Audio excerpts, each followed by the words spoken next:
From the Hype HQ studio in Chicago, Illinois, it's Startup Hype Man, the podcast. Hello, everyone. My name is Raj Nation, and I am the founder of Startup Hype Man. Fast-growing startups work with me because they want to become better storytellers. Whether that's for customers, investors, or a packed audience, they know that story is their ticket to stand out, stand apart, and change the game. And this podcast here is where I talk with entrepreneurs and leaders in the startup ecosystem, ranging from scale stage to early stage, as they share specific strategies that they have executed to stand out across three specific areas: sales, marketing, and people. Before we begin today's episode, remember you can head to startuphypeman.com and subscribe to the newsletter that doesn't suck. You'll get new podcast episodes and timely reads written by me, but also helpful articles from around the web and a notice of upcoming pitch competitions. All right, let's dive in and hear how today's guest is changing the game. Ladies and gentlemen, making his way to the microphone from Shropshire, England, and currently residing in Sydney, New South Wales, Australia. He is the CEO of Bonjoro. Please welcome Matt Barnett.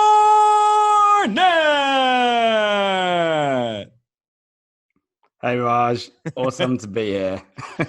Matt Barnett, welcome to Startup Hype Man, the podcast. In fact, we are hitting our season 13 debut episode, if you can believe it. So you should feel, well, I don't know if you should feel honored, but you should feel something to be the first episode of the new season. I do. I feel warm and fuzzy inside. Okay. All right. And that's not because it's crazy reverse time here where you're in Australia and it's like 5 a.m. and that warm and fuzzy is probably just your stomach brewing for a later bathroom session. It's the coffee and the heat. I'll be honest. Nothing to do with being on the show, that's for sure, though. So he is Matt Barnett, the CEO of Bonjoro. Bonjoro helps customer success teams convert and retain more customers through personalized videos. Bonjoro has 24,000 users with customers, including companies like ConvertKit, Design Pickle, and Entreport. The industries their customers come from include the e-commerce industry, education, nonprofit, and SaaS, among others.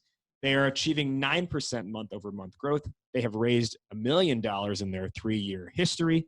And today, we are talking with Matt on a very cool topic, which we have not explored at all in the past. Our topic today is make your customers your marketers. Matt, once again, welcome to the show, but tell our listeners why make your customers your marketers is on your mind and why it's important to you. So honestly, I'd say it's the most cost-effective growth channel you will ever have. And it's the highest converting. And it is extremely valuable in positioning your brand out to the market. You'll never beat it with anything else you ever do. We are going to explore that a whole lot more. But before we do, let's learn a lot more or a little bit more about Matt, the person. And Matt, I was doing some research on you, and I found that you are a licensed beekeeper. You're like you can officially say you're a professional beekeeper. Are you keeping bees today? And just tell us about the story about being a beekeeper. I don't know how you found that, but I'm literally in the process of looking for some more bees right now. It's been a few years. I had a choice of zoology or business, and I chose business. But my passion outside of that is zoology by a long way, which is part of the reason I moved to Australia. That's really cool. Okay, so tell me about where did beekeeping come in for you, and what do you feel it has taught you? So I'm fascinated by insects and arachnids. So entomology is probably where I would have gone. Beekeeping, in terms of that, of I think all life on the planet, I think hive creatures are absolutely fascinating. They function like no other. In terms of bees, I mean, even I started very young. I started when I was kind of 14, and you realize the impact then they have on the entire ecosystem in terms of pollination, in terms of food that they provide to other animals. And I think if you want to understand, I think food structures and how ecosystems are very, fragile and rely on small things, bees are probably the most impactful small creatures that we know on the planet today. And since that time, bees are now in the public eye a lot because of obviously bees are mainstream now.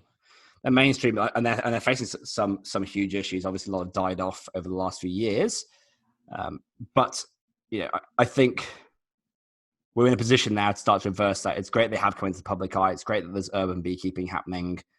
Anyone out there who's thinking about buying a beehive or getting into it, do it, because I'll be honest, now is the time that they need you.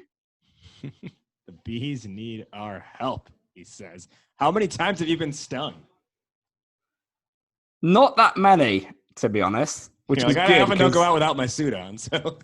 No, I tend to not go out without my suit. Yeah, the bad thing is the more you get stung, the more it affects you. So I want to keep it that way. Let's put it that way. Is that true? Right? The more you get stung over time, you don't get a better immunity to it? Yeah, you always hear about beekeepers who end up dying because of stings, and you think, well, why are they keeping bees if they're allergic? They're not. It actually builds up over time. Luckily, in Australia, we have a native stingless bee. So those are the ones I'm looking to get next. First and foremost, because they're native. We need to grow the native bees. But secondly, because you can play with them in your hands and they don't sting you. Yeah, my concern would be, and let's say I have stingful bees instead of stingless bees. Stinging bees, I guess I should say. My concern would be, you're wearing the suit, so you're protected. But then, let's say you don't brush all of them off before going back inside the house. And then all of a sudden you got a couple bees flying around. You're going to get stung. Look, I surf here in Australia. You get stung a lot more by jellyfish than you do by bees. Huh. So, you definitely love the outdoors, right? You surf as well. Another thing I saw was that you volunteer in helping catch and tag bandicoots. Now, the first thing I'm going to say is pleading ignorance here. I don't think I knew the PlayStation video game Crash Bandicoot is my understanding of a bandicoot, but I don't think I ever knew it was a real animal. So, in your bandicoot tagging and catching life, is that something that you're just you particularly care about bandicoots, or how did that come about? Look, I think when it comes to giving back, start earlier. So, my end goal is to build kind of a fund around unloved creatures, if you like, ugly creatures. So insects, mammal, anything that kind of doesn't get public attention, doesn't get the funding it needs. Bandicoots falls into this because, again, they're a video game and that's about it. But I think I encourage any of you listening, if you have philanthropic thoughts and want to do good and want to give back, don't wait until you sell the company and you have millions of dollars and it's all lovely. Start now in a small way. And it builds you and it builds your knowledge that when you do ever get to the stage where you really, really can make an impact, and I do think having a war chest helps a lot. Start now. And so my start is doing small things such as wildlife rescue or saving bandicoots, which is one small strange animal. But it shows you the people on the ground as well who are doing the things every day, and then it starts to get to think about how you can help and build that. Yeah, I like that you mentioned that because part of the challenge, if you just wait till you've made, quote unquote, made your millions, and then you say, now I'm going to give back, is if you weren't already in a habit of a giving mindset, it's actually a lot harder to just flip that switch. Be like, now I have money, where should it go? You're much more likely to just keep it, or you don't necessarily know the right place to put the money. And maybe you don't, and oftentimes it's not just money that helps. It's time, it's effort. And just, as you said, being there along the way, not, 5 years, 10 years later. Yeah, exactly. So start now. Now, let's, in the worst segue in podcast history, let's talk about Bonjoro now. So we talked about how you guys have grown, and the product itself is being able to help customer success teams better retain their customers and connect with them through personalized video. Can you just expand on that a little bit more? Yeah. So specifically, if you like, we're a layer that sits on top of CRMs or customer data sources. So we'll plug into an intercom, into a Salesforce, into a Patreon or a Shopify. So yeah, it's quite broad. And what we found when we were hacking around, like with another business a while ago, is that if you send one-to-one video messages at certain points on a customer journey, it's incredibly effective at getting customers to engage with you and take the next step on the funnel. So what I mean here is probably our most common use cases around leads. So a lead comes into your SaaS, your CS team gets a notification in the platform, and they send them a message and they say, hey Julie, I saw you just signed up from Toys R Us in Ontario. I noticed that you've done X, Y, and Z in the platform, but you haven't done this really important thing that will really get you to success. Now, if you didn't realize it's there, here's a link in this video that will show you how to go and do that. Otherwise, if you got stuck, do hit reply. My name's Matt. I am here to help you. I'm a real human. Just let me know. Have a wonderful day, and thank you for signing up. Now, that whole thing's it's a 30-second video. What we do is make it very quick to do, because we notify you. We give you all the user information about what they have and haven't done. Record the video. They press go, and it's all delivered and tracked. They get back to work. Now, when Julie receives this, a couple of things happen. She opens it and she goes, wow, in an online world, somebody just stopped for 30 seconds or a minute and actually acknowledged me, which is incredibly powerful. And in the online world is not done that much. Secondly, she sees, me, and she goes, oh, this looks like a trustworthy guy. Well, at least I hope she thinks this. She goes, this guy. I'm looking at you, and I can tell you're definitely not, but she She's like, look, this guy seems trustworthy. I like this brand. The first impression she has of the brand is actually it's a human brand, and these guys are willing to take time with me, and I haven't even paid anything yet. And then she goes, you know what? I will click on that link, and I'll go into the next thing. Now, there's multiple points in a customer journey. We'll talk about referrals and advocacy afterwards, but leaving reviews, activating, again, the idea of stopping in your day and acknowledging someone and showing that you're there to help is extremely, extremely powerful. And we can't see that people get, 3 times response rates on these kind of messages than they would do on any other messaging system. Well, I like that, especially because you're seeing how much video has really become a staple in a lot of B2B and B2C operations. Honestly, really in the last year, maybe year and a half, but I especially think over the last year, just because technology and the integrations that have been allowed that can now happen make it so much easier. It really wasn't that long ago that to get a video online, you had to have a video camera where you recorded something, plug it in via USB into your computer, upload the video, and then store it on a mass file sharing site and give someone access to that file sharing, right? It wasn't that long ago. And so much storage capacity has increased, and the ability to use video has gotten so much better over the last couple of years. So Bonjoro is doing this at the perfect time. Now, you mentioned before your passion was zoology. You call yourself the head Papa Bear at Bonjoro. Your logo is actually a bear that's waving. How did you get started with this idea? Yeah, so we have, and this still runs today, we have, if you like, a kind of a bit of an agency built on some tech, and that tech is video.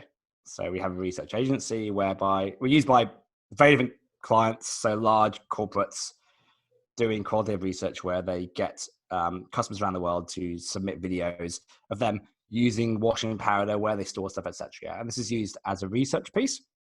So one point here is that we bucket the word video. Video is just a medium. The way you can use it, whether it's for research or for communication or for films, there are so many different ways. So don't get into the mindset of thinking video is video. It's a medium. The challenge we hit as a company is, we were small at the time. We were based here in Australia. All our clients, being large corporates and FMCGs, were based in New York, London, and Paris. Australia is a bit of a backwater when it comes to this stuff. And so our leads would come in, and we would do the normal drip stuff, which at the beginning worked fine, but we weren't great at converting leads. And yet, if I can get into a room with people, I'm extremely good at converting leads. We had a great product and a great offering. So we would have to go and pitch these clients, these agencies. So rather than sending emails, we built a hack where I would get a list every morning about leads, and I would send them videos. I used to take a boat to work across the harbour. I would go past the Opera House. Pretty iconic. So I stand on the story front of just this keeps boat. getting better. So I'm on this boat, wind blowing in my hair, and I'd be like, "Hey, JB, saw you stand up from Ogilvy. Matt here from the Bait. Like, I saw you work with Budweiser, P&G, etc., etc. So do we. We've done loads of work in space. I'm obviously in Australia. There's the Opera House. I'm in London in 3 weeks' time. Would love to come and see you and the team." Cool. And we would package this up, upload it, get it into an email, send it out. So again, the first piece of comms they had was that, and we put a little screenshot of me with the Opera House in the video. And the response was overwhelming. To be fair, the response was mostly, "I can't really understand anything you're saying. However, you look quite excited. I heard the word Budweiser, and you should definitely come in and see us." So it wasn't even the pitch. It was the fact that they were just like, "This guy looks fun." Yeah. And then we get in, and then when we go to London and do the meetings, we get a lot more meetings. We can have triple-deck conversion rates. Yeah, we nail those meetings. From being in Australia, where traditionally we can't call people because they're asleep when they sign up. We're asleep when they sign up. Yeah. Long story short, one of those clients asked, I think the agency asked if they could use this video email thing. And we let them onto it, and we let them use it with their clients. And then one of their people they sent it to came to them and said, "Hey, can we use this thing too?" We put them on. Some of their customers came. And so it kind of just snowballed. And I think it took about 18 months for that to overtake the original company. We just kind of ran with it from there, I guess. So it was a happy mistake. But I guess the lesson here is that it was a need. It wasn't a want. It was a need that we had a real problem. We managed to solve it pretty well. And that, I guess, the nature of the product, it managed to get picked up. And then we kind of just took that opportunity to see where that rabbit hole went. Yeah. Yeah. Well, with that understanding of how Bonjoro got started, and our topic today is make your customers your marketers. So as we dive into this, let's start here. Can you tell us in the first place, like, how does Bonjoro typically acquire a customer in the first place? Yep, sure. So we have 3 channels that we use routinely. I think we've tested around about 13 different channels, and these are 3 that we really come back to. So one is inherent in the product. We have a viral nature. So people send messages, people see messages, and they come and check us out. If you have so you're saying like someone is sent someone else a message on Bonjoro, and then like, "Oh, what's this?" Exactly. Yeah. Yep. Yeah. So there's a viral nature. I mean, we obviously work to take those signups through a specific funnel to maximize them, etc. The second way we grow, we do a lot of stuff through. So most of our traffic is direct, and what that means is most traffic is coming through word of mouth and influencers. So, and this is not completely detached from the first point, but what we do is we have a lot of people talking about us at events, on stages, in small echo chambers. Photographers, chiropractors, and small echo chambers. We do work to foster that. We end up on quite a few podcasts and talking, and not just me, but like different members of the team are invited in. We will go on stage at events and talk. We don't do any paid influencer stuff at all. We just get picked up by a lot of our users. I think, and again, we work to foster this. I think it's as much the brand as the product. The fact we're going out there and saying, "Look, do better with your customers, spend more time on your customers," is a very positive message, and it's a very timely message. Videos are also timely, so we happen to be in a sweet spot whereby what we're talking about is something people want to talk about. So is there any actual like direct outbound that goes on here? We do. So the only thing we'll do is we have process to ask our customers how we can get involved with their communities, which is really effective. But they're people who are already on board as customers. So we tend to work. I mean, and this is just like ROI on our time. Work with people who already understand us and know us and love us, and we have quite a lot of those. Yeah, it just pays back amazingly. And we get referrals through those to other people, etc. So, but apart from that, honestly, we don't do any outbound. Yeah. So it really sounds like, and it comes back to what you were saying before, like you have gotten in front of people by building the brand up, right? Just as much as the product being used, the brand name is getting out there through different marketing channels and PR. Yeah, look, and I'm like, I mean, without going off on a rant, like if you're starting a company, like start your brand yesterday. It is potentially more like it'll potentially grow faster and be easier to grow than your actual product. And it will carry you through. Like if you do the brand thing correct, you have customers who'll come back to you and be like, look, your product's kind of, it needs a lot of work. Looks a bit like a dog's dinner, but I really believe in you guys. So I'm going to pay for it. Yeah. Keep up the good work. And that's awesome. The third channel we use is kind of, so it started off as kind of what we call longer form content. So what we've done here is we go to our users for content to use. So so taking a step back, I mentioned that we fell into this business kind of by accident. So one of the things, if you do that, is you're scrambling trying to work out who your customers are, because you never start off and go, okay, well, the strategy is to attack this market niche in this area. It's more like whoever picks it up are the ones to go. So we have all these strange groups, like we have so many Patreon users because we got picked up by Patreon like back in the day, and Jack Conti got on board and started using it and stuff. And so you kind of follow this. And so what we've done over time is we've gone to those users, we've gone to those big users, and we've said, look, can you help us create content for our other users? At the beginning, we did these big white papers. So a white paper, I hate the term white paper. We did these big, almost like books, where we did one on customer delight. And so we talked to all our biggest users about how they have systems to delight their customers. And this is basically, rather than talking to the product, you talk to what the brand stands for. We stand for delight. And so we talk to Basecamp about how they do it. We talk to Zapier about how they do it. We talk to the Pat Flynn's, the Entreports about how they delight customers. And we brought all that in, and we shared all that information back out to our user base. They also take it to their user base. It was an extremely good bit of content, but it was essentially written by them, curated by us. We then did another one on becoming a video expert, where we went beyond video as a whole. And then where we've got to now is we've done a piece recently called what we call a video funnels playbook. And we're at kind of step one of a 3-part process. So we're taking this a step further, whereby what we did is we said, look, the product's being used in many different ways, in many different parts of the customer journey. And it's very different in e-commerce to Patreon user to a SaaS company. That in mind, let's go out to all our biggest, most successful users and get them to literally tell us the exact step-by-step of how they use the product. And we have things that you set up, such as, when in the funnel do you use it? What's the trigger that you use to send this? What are you saying? What's the design? What are the call to actions? And we literally got them to basically fill out forms of what they do. We pulled some data from the system as well. And then we built out these 30 most popular use cases built by our users that now anyone coming to Bonjoro can literally click and use.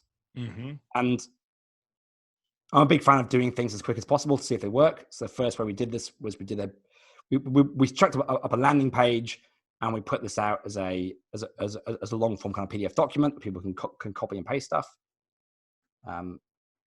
Now what we're doing is we're taking this a step further, and we're very much inspired by, I guess, Zapier and Trello's inspiration board and Coda's kind of templates page, where basically we're now putting these templates online.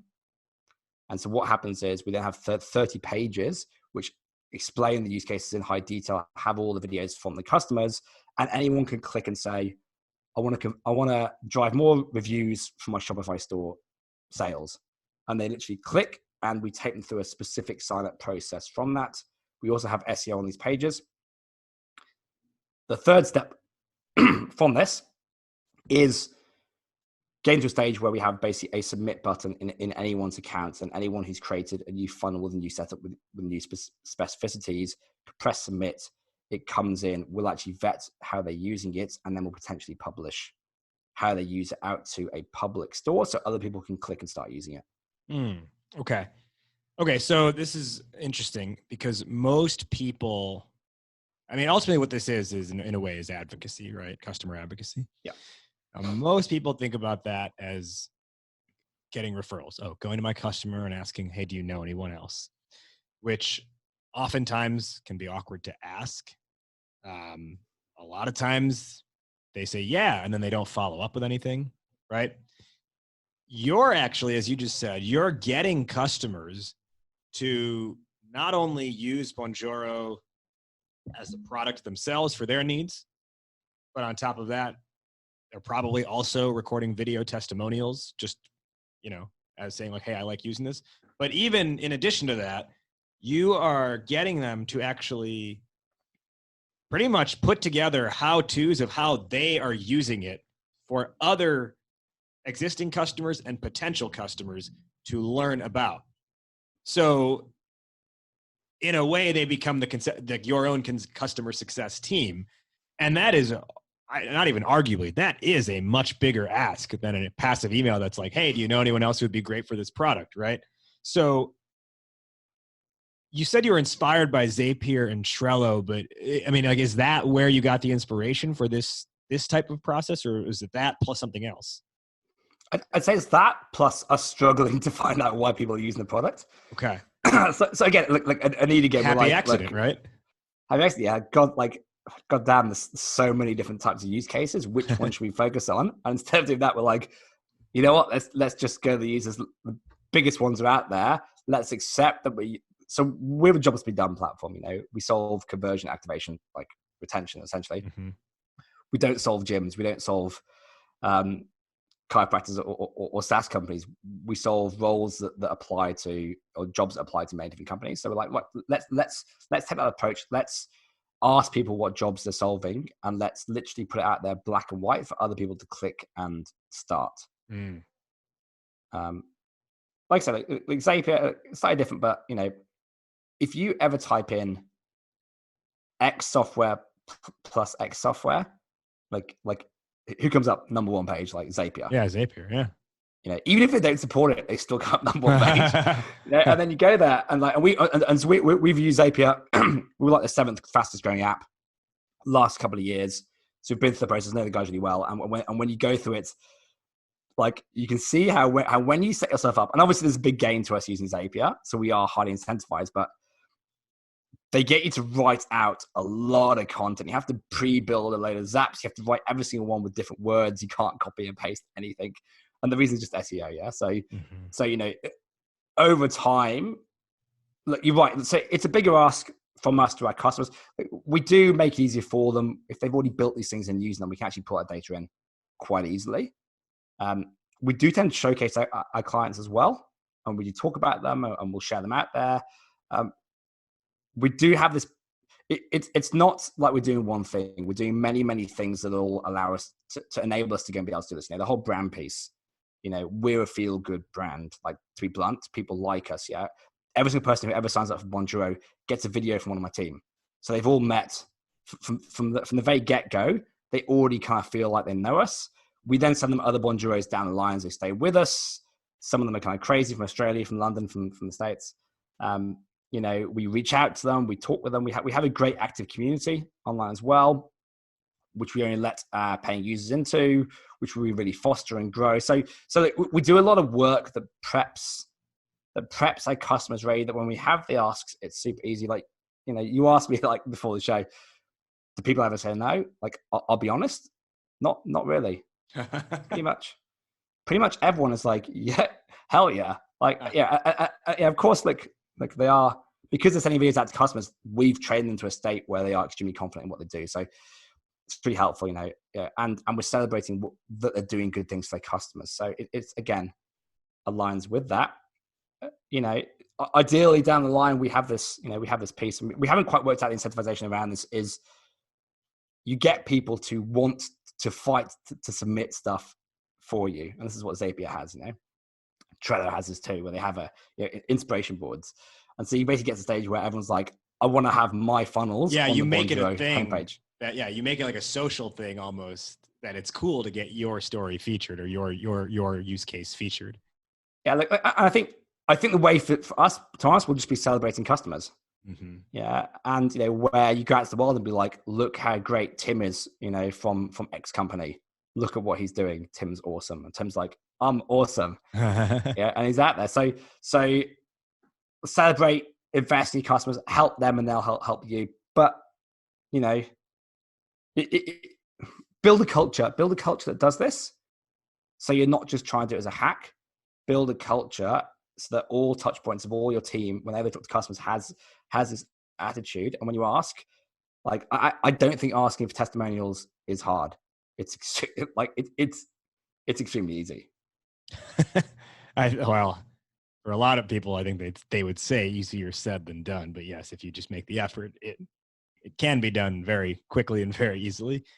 I have a few more questions I want to ask you about how you've implemented this. But before I get into that, I want to first let our listeners know about a new partner of the show in Sales Hacker, my friends over at Sales Hacker.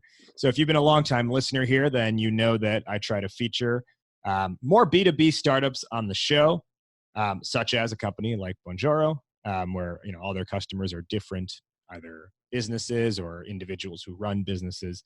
And Sales Hacker is the world's smartest community for forward-thinking B2B professionals.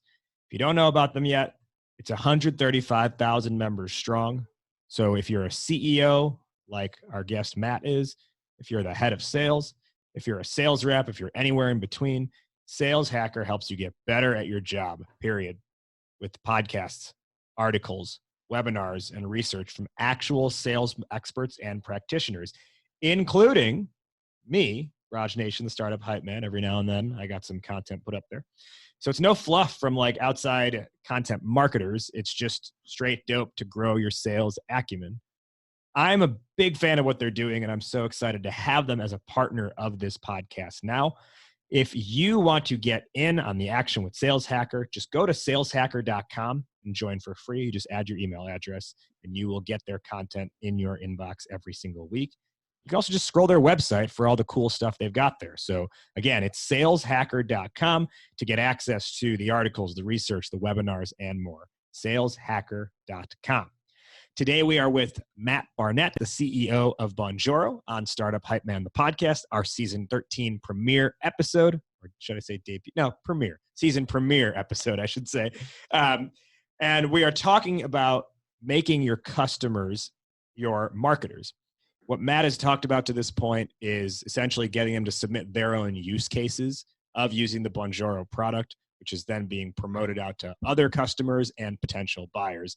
So Matt, one of the things you mentioned a few minutes back was you switched things up, or you added a layer where you just created a submit button within the app itself. Can you just expand on that more? Because I think I get what you're saying, but like, wouldn't it be a little bit confusing if you're using the app in one way and then all of a sudden you just see a random submit button? So talk through the strategy there. Yeah, so just to be clear, we haven't actually launched this just yet. Okay, so let's say we're in the process in your plan to do this, I should say. Yeah. So what we have, so when you use our system, you build templates, and these basically have, if you like, it's what we call a funnel, which is kind of like the language that our users use. So yeah. If you're sending a video message at a certain stage on the customer journey, these are not random. You have a trigger action. So the trigger action is very specific. So it could be new lead comes in, customer purchase product of X value, haven't heard from in 6 weeks. Those triggers are customizable that the user set. They have a trigger. That trigger tells all their team to go and send a message. There's a bit of a script around that. And then they have, in that message, they have links and call to actions to go and drive the user to go and do X, Y, Z. There's a few other things around subject lines and customization. Now that piece, that template, our customers are building, and they're creating campaigns with these templates. So you end up with, when you go and set us up and you start to use us, you end up with these kind of little plug and play pieces that you can set up. Now, again, to start with, all this is manual. It's all been super manual. Now that we've gone out and got a load of very much plug and play use cases that are repeatable, like our 30 biggest use cases, we're going to pop those in. So when you come in as a new user, you can say, I want to drive more reviews from Shopify sales. You can click, the trigger is 3 days after something's delivered, send a message. And the instructions are in this message, check in, make sure it's been delivered, make sure they've been happy with it. And there's a link in the video to your Trustpilot store. So there's a very specific funnel you're going through. People will get to stage now where they can literally click and it'll just be set up. They have to connect to their Shopify accounts and it's good to go. Mm-hmm. So the idea is you're shortcutting all that manual setup. You're saying click and go. So kind of plug and play, if you like. Once you have these up there, I think you can then have a piece which is have your own highly effective funnels, share these with the community. Now, bear in mind that we really work hard to get all of our active users into our own private community where we talk and we discuss stuff. We know that these users are extremely willing to share. We tend to attract a like-minded customer base who's got a very open, transparent culture.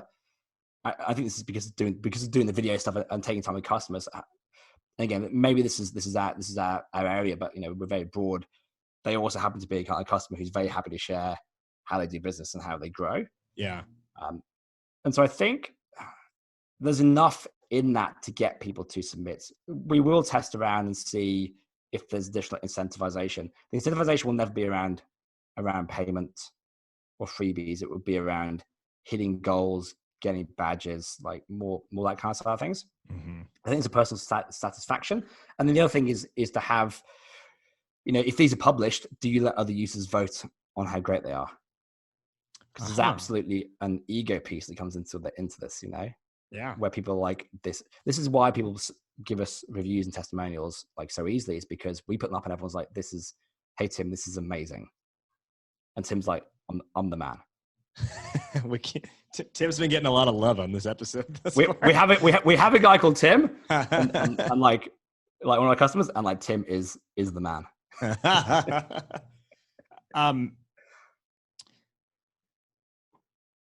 In that process of, so taking back to what you said earlier on, where you said it's created by them, but it's written by us, right? So let's take not the submit button version, which was coming, but the way you've been doing it to this point. And you said like, hey, we should have to go up to them and like ask them about their story first. How do you, and maybe it's in a way in how you're extracting or writing the information, but how do you do this in a way where it doesn't just become such a thinly veiled, like, hey, Bonjoro is awesome, our product is the greatest? Because I think that can happen very easily. So what's your approach to that? Yeah, so story's part of this, and we do videos. We get them to submit videos around this. Look, to highlighting, we do this with successful users as well. So we do this with people who actually get business success out of it, rather than just using the platform for the platform's sake. So we tend to kind of like, so we vet down. Talking about, the word is curation here as well.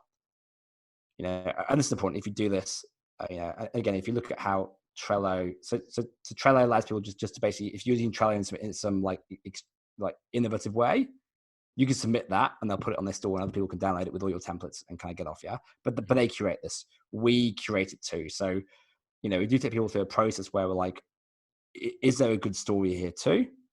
And so for instance, let's go back to Tim. Tim runs a YMCA camp for kids in the States, which happens to be a great like epicenter for us, like in terms of users. Sure. Tim does this to basically thank donors. They have a lot of people who donate to the camp, and he thanks donors a lot. And from doing it, he gets a lot more backers, a lot more donations that allow him to go and do more things. So Tim talks about the things that this enables him to go and do, like as the camp, like from using this and from getting more donations, we're able to go and do X more to help kids. That's a story. Now, the fact that we help him do that, and we're one thing that helps him do it, like he does other things too. The stories are the unique pieces. Make it about the customer. We're there, and you can use Bonjoro to help power that. But again, stories are the way that you make this about them. And this is why Tim will do this. And we'll share this as well. And Tim will get recognition. So it's very much, that, I mean, this is a common theme here. Like, make it about the customers. Mm-hmm. Mm-hmm. Make it about them. Make a case. Be customer centric with it, right? Yeah. And I think truly customer centric. I mentioned this on another episode It's funny. I actually recorded that before this one, so it'll be next week's episode. But I've already recorded that one. Okay. And what I mentioned there was how there's a lot of companies who say they're customer obsessed, but really, what they mean is they're marketing obsessed. They're obsessed with collecting as much data as they can, like personal data they shouldn't even be collecting. Yeah. And they're obsessed with making their employees feel like crap because they burn them to the ground by saying, "Oh, if you're not customer obsessed, you're not customer obsessed unless you're working until 2 a.m. every day."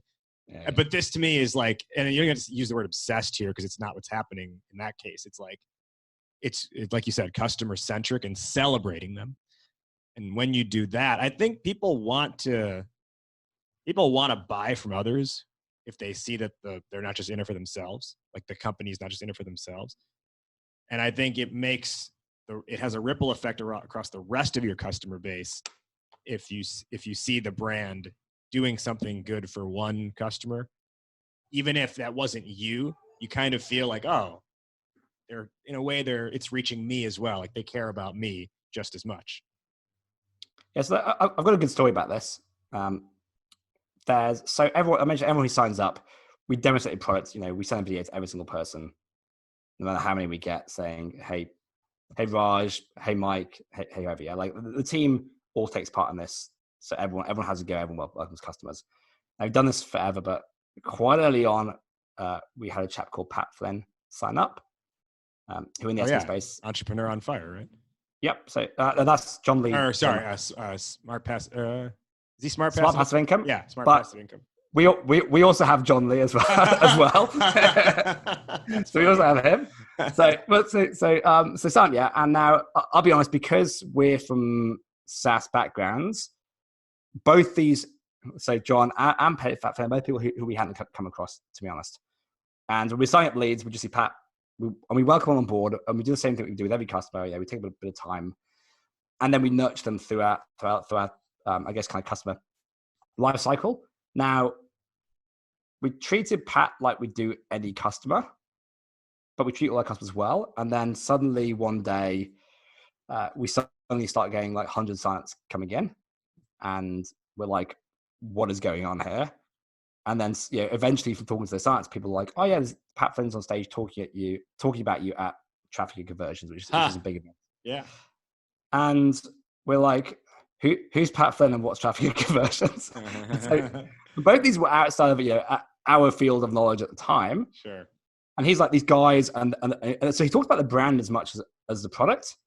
And then, long story short, from there, we ended up getting on his podcast very early on. We ended up sending his kids bear suits, because like we send bear suits out to customers when they hit certain milestones. Cool. Sounds stupid, but like people absolutely love it, especially if you give them to their kids. Yeah. We ended up sponsoring koalas for his kids as well, as a thank you. But again, this is stuff that just the company just felt was right to do. But because we treated him well, we hadn't gone out of our way for him. We hadn't recognized the guy, but because our process is in place to treat everyone the same direction, this is where your advocacy comes from. And so, the lesson here is that people will slip through the crack. Like you don't know who you don't know, and you will get people in there who could change. And like he fundamentally changed the business that day. Suddenly we're like, ooh, and then all people start talking about us. Yeah, like, oh, well, Pat Flynn. And we've ended up being like in his book he's published. And so, and this has happened many, many times, but it comes because we treat every customer the same. We do the videos at the beginning. We do the bear suits. We get them into the community. We have someone who really like runs Delight. And because of that process, we make the most when those opportunities come about. So it's not random. It's all about the process around that. Yeah. I've got one more question before we begin our wrap up. Take it outside of Bonjoro's use case, and let's say there's another company who's listening to this. What do you think are almost like the base requirements that company needs to have to be able to enact a strategy that can make the customer the marketer? And like to this point, we've talked about having a strong brand, having open-minded or customers who already enjoy sharing about them, themselves, and just the fact that your product enables all this, right? But yeah, this does not just work for a video. So for a video company, I should say. So can you talk through what are like those base requirements for another company, regardless of, or maybe it has to be a certain type of product? You tell me. I think start from day one. So when you have someone coming into funnel for the first time, first impressions last. And so really think about what the first piece of comments that they ever get from you is. Now, even if you're not a video company, like I am biased, like you obviously can use video, but there's other things you can do to personally connect with them. Like it's amazing what 30 seconds of your time will do. Like we have the saying that like it's kind of ethos that we have, which is automate processes but never relationships. Like I'd suggest that to heart. Like the automation is to take the stuff away that you as a founder, you as a head of CS, don't need to be doing, so that you could spend your time building the relationships with customers. And relationships, you will need to put some one-on-one time in. This could be over coffee. This could be in the meeting. So think about that first interaction they have with you. Look at your first email, look at your first phone call, and how do you make it more about them, and how do you get your people to the front of that interaction? If you've hired well, if your culture's good, trust your team to make those connections. Then around that, how do you foster those customers? And obviously you need to have some filtering here. So maybe you only just for paid customers. If you haven't got a community yet, go get a community. Make this about your paid users, to be honest. So start off with your most active users, build it up strategically. So start off with your most active users, build that up until you've got a high level of engaged users on there, and then start to bring in more and more users over time. Don't start with the strategies here, read about it. That community will become your lifeblood. And because once conversation kicks off, that community should survive if your company goes under. But that's how you know you've got to a stage that it works. And this will become a lot of the fuel for your core users and the guys you get testimonials off. And they'll tell other users, et cetera, et cetera. It'll become a growth metric. If you do this correct, then down the line, again, in the process, you can have an email that goes out at 4 months and says, hey, just wondering, do you know anyone else or any communities that, we could get involved with and help out with? Hey, this month we're doing a push to support nonprofits. Do you think there's any nonprofits we get on board with and help out with? And when you start to ask this stuff, people know that you're not just trying to make another dollar. They like you, they like your team, they like your people. They think your product's good, your service is good, and they're like, actually, I would like to help.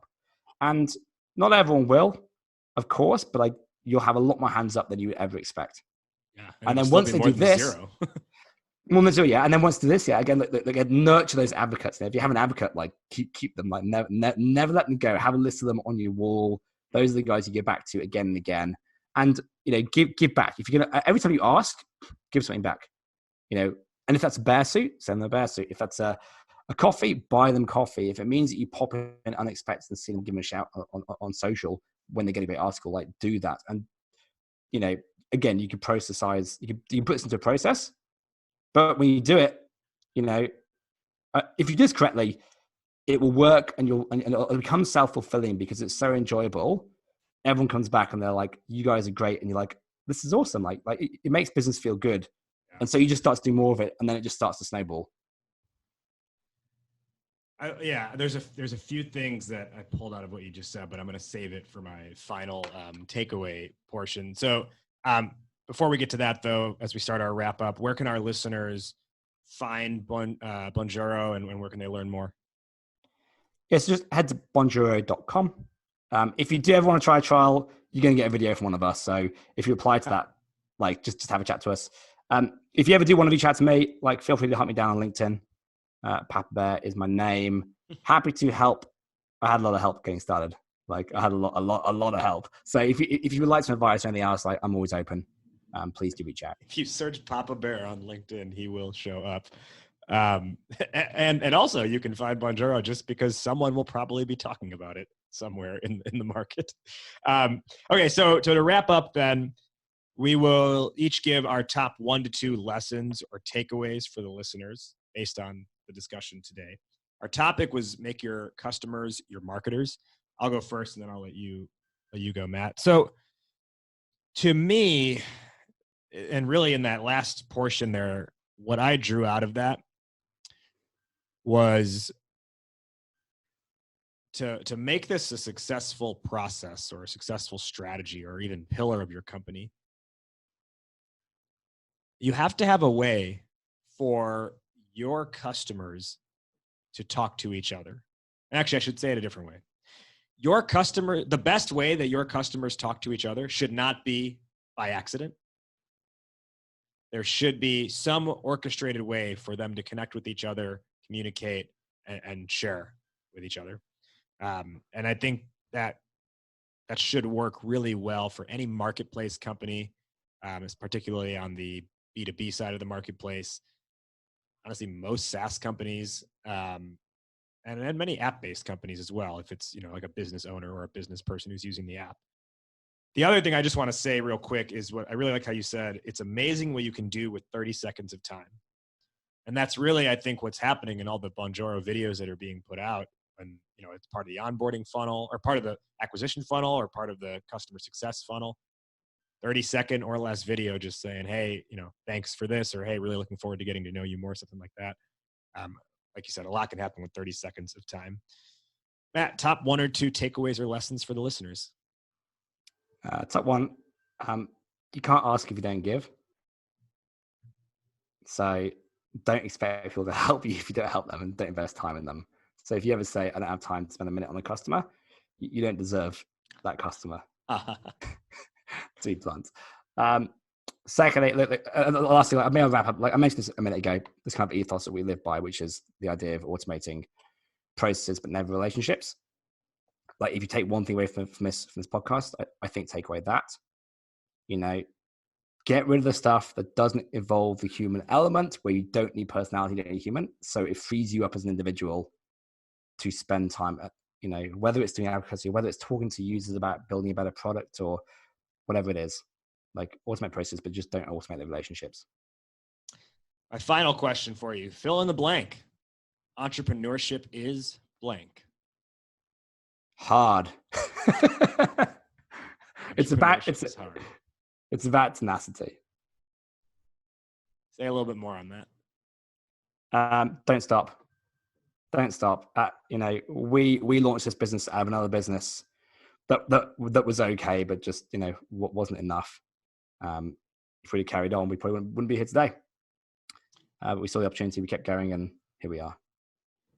He is Matt Barnett. He is the CEO and self-proclaimed Papa Bear of Bonjoro. Matt, thank you for joining us to kick off season 13 here on Startup Hype Man, the podcast. Thanks, Raj. It's been emotional.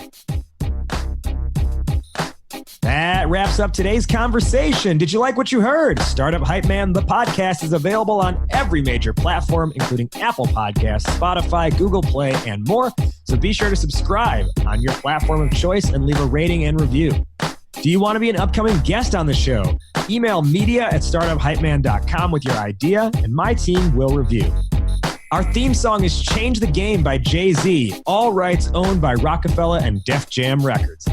And hey, if you want to work together on making your startup story the only one that matters, email me at rajiv@startuphypeman.com. That's RAJIV@startuphypeman.com. Well, that'll do it for today. Thank you for listening. Thank you to today's guests for joining. You have been checking out Startup Hype Man, the podcast. I'll catch you next week. But in the meantime, word up, raise up.